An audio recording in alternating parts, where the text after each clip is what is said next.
Yo guys, good afternoon, good morning, good evening sa ibang bansa dyan. So nayaan po ta diri nakalari magkasuroy nata karon diri sa may Cebu sa Independencia sa Plaza si Cebu.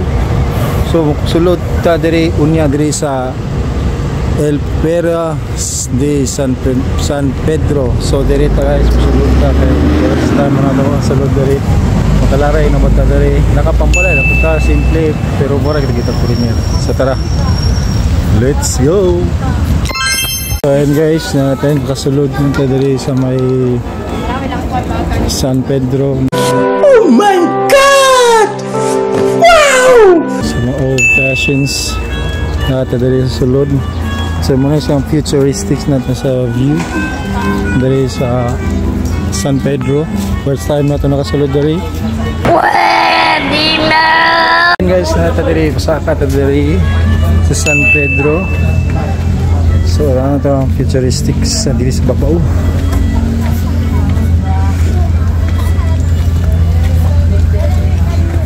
So, muna isang itsura guys sa babaw. Muna isang this way to Bastion San Miguel.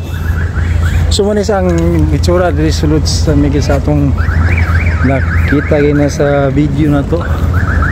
Grabe po, init po kayo diri.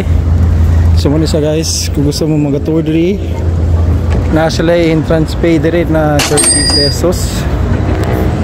So ito mga nag-romantic na po diri. A few moments later. Guys, muna futuristic nila sa itsura sa San Pedro.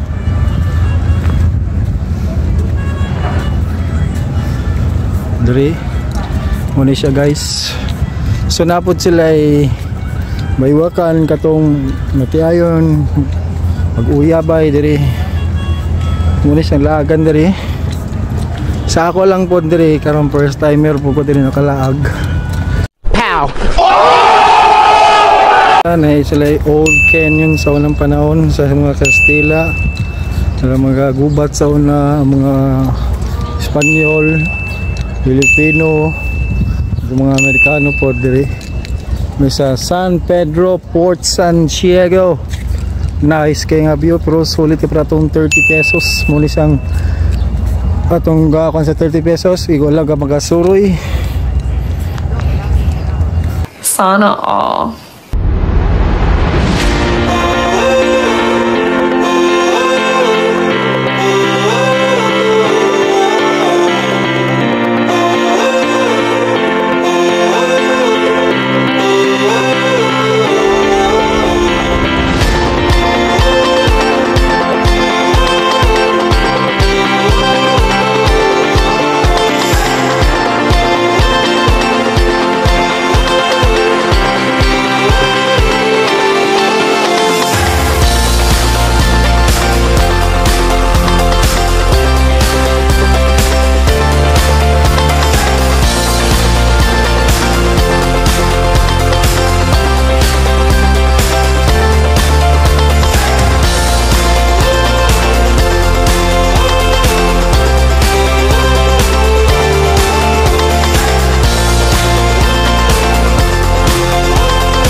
Diri sa may taas diri silang overlooking diri sa San Fernando sa muna sila may tura diri sa Davao.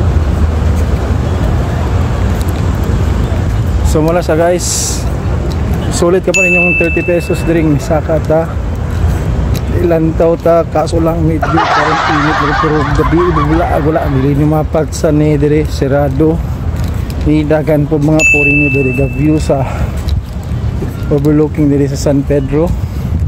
Old passion na muna isang taguanan sa unang Gubat. So na sila canyons diri, old canyons.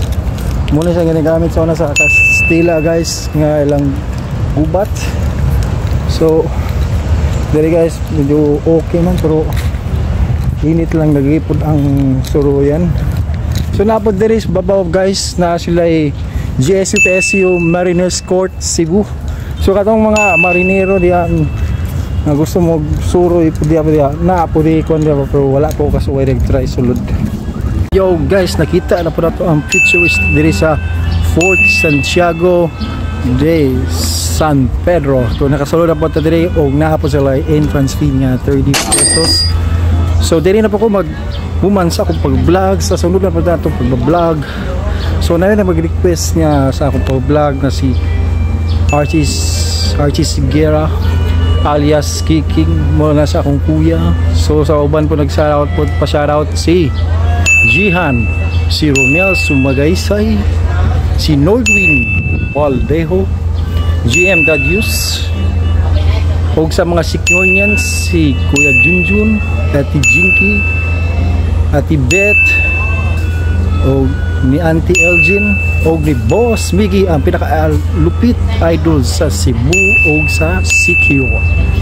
So dili na po ko magtatapos. Till the next time lang po, abangan lang po ninyo sa sunod na itong vlog nga pabiyahe sa Bound to Manila. So bye bye.